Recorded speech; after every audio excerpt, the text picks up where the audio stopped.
In 2020, it's now even easier to find a graphics card that can max out games on a particular resolution than ever before. In the previous years, we saw how the graphics cards, which were barely touching 60 frames per second at 1080p and were costing much more than $200 or even $300. But now, as the resolutions bumped up to 1440p and 4K for many users, graphics cards for 1080p became cheaper and thus providing more value for money. We've listed down the top 5 best budget graphics cards and their key features, plus the things to consider to help you choose the best one for you. Links to all the products mentioned in the video are available in the description.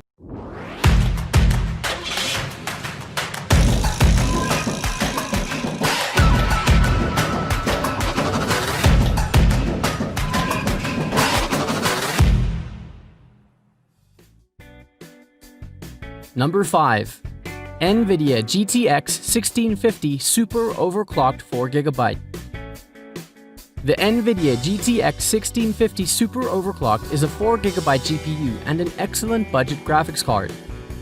It features the latest tiering architecture powering the newest generation of Nvidia GPUs and has 4GB GDDR6 to help you enjoy the latest games with using the upper selection of settings.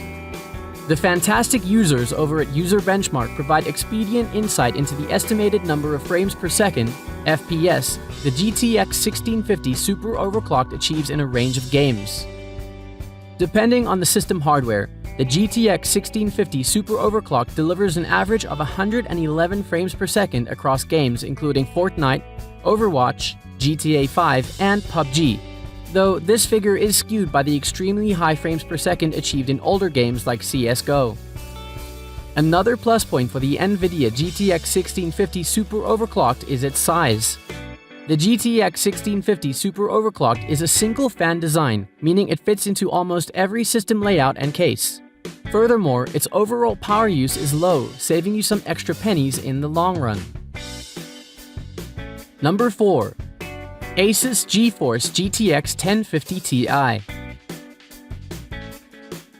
If your budget is as tight as it gets and you need a reliable GPU that won't burn out, this is what we recommend.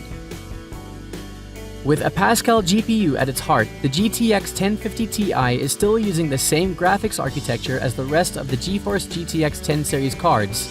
But Nvidia is using the efficient silicon to bring 1080p PC gaming to a broader audience than its more expensive brethren. The key draw of the GTX 1050 Ti is its low power requirements, making it a drop-in upgrade for any PC user with a spare PCIe slot. That different GPU configuration gives the GTX 1050 Ti a total of 768 CUDA cores, split across those 6 SM units. With that comes 48 texture units and 32 ROPs, making it the exact same configuration as the GTX 950 this card is ostensibly replacing. The GP107 GPU in the GTX 1050 Ti has a stock clock speed of 1290 MHz, with a boost clock of 1392 MHz. This overclocked MSI version is rated at 1342 MHz and 1455 MHz respectively, though in real terms, both the stock and OC cards will exceed those clock speeds the instant you start throwing GPU-intensive games at them. Our MSI card was bouncing between 1683 MHz and 1743 MHz under real-world gaming loads, which is way ahead of its rated specs. Nvidia's GTX 1050 Ti really does still have a lot going for it. You get impressive 1080p performance on a wide variety of games for a decent price, and it offers arguably the simplest PC upgrade you can get. Number 3. Asus GTX 1660 Super 06G Evo. GTX 1660 Super is a powerful beastly card that can play games with high to ultra settings at 1440p with 60 frames per second. It provides more value than the GTX 1660 Ti because the cost difference is more than $50 and the performance difference is only around 5%. GTX 1660 Super is one of the latest additions to the Nvidia's catalog that is supposedly faster than the GTX 1660 and should provide much more than 60 frames per second at 1080p. I previously listed down the GTX 1660 Ti as a recommendation, But GTX 1660 Super is only a little bit behind it, and the price difference is significant. $50, yes, and sometimes more. So it doesn't make sense to spend an extra $50 to get 5 more frames per second. GTX 1660 Super features 6GB of GDDR6 memory with 1408 CUDA cores and a boost clock of 1785 MHz on the reference edition. But the Asus O6G Evo edition features 1860 MHz on the OC mode, which is significantly higher and should provide a good boost. This card can also play most of the games at 1440p with high to ultra settings with around 60 frames per second. I believe that for $230, there is no other better card that matches its performance, and you should combine it with something like i3 9100F or i5 9400F for getting the most out of your money. Number 2. XFX Radeon RX 590 Fatboy Core Edition. We have XFX Radeon RX 590 Fatboy Core Edition, another graphics card from XFX that offers considerable performance at a remarkably low price point. The RX 590 is actually more recent than the rest of the RX 500 series cards.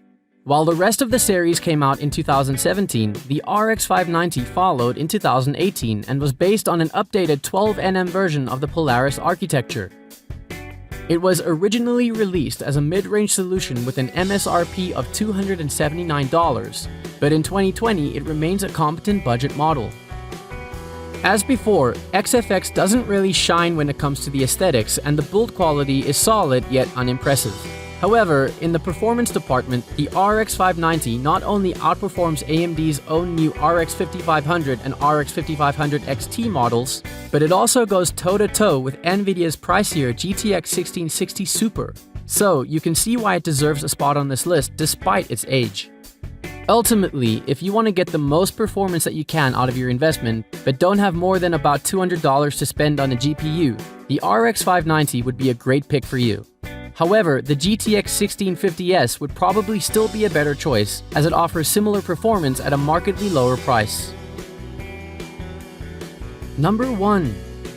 XFX Radeon RX 570.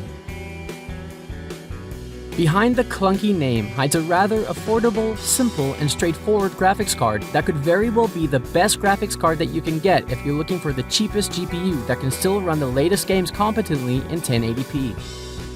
The RX 570 is based on AMD's dated Polaris architecture, but it still holds up remarkably well even in 2020. This 14nm GPU is capable of outperforming the slightly more expensive GTX 1650, and it even has an impressive 8GB of VRAM, which is more than enough for modern games, especially in 1080p. As for XFX's take on this particular model, the dual fan cooling solution is more than adequate, but it is the design that gives the card a decidedly budget feel. The modest shroud is made of cheap-feeling plastic. All the while, the color scheme and the lack of detail ultimately makes it come off as rather unimpressive. But of course, if you're shopping for a budget GPU, value and performance are going to matter way more than style, and the RX 570 delivers on both those fronts. Sure, it may be a bit more power-hungry than the newer GPU models, but when push comes to shove, this reliable old GPU sure can push a solid frame rate in 1080p. Did this video help you find what you were looking for? If so, please don't forget to subscribe, like, and leave a comment. Have a good day.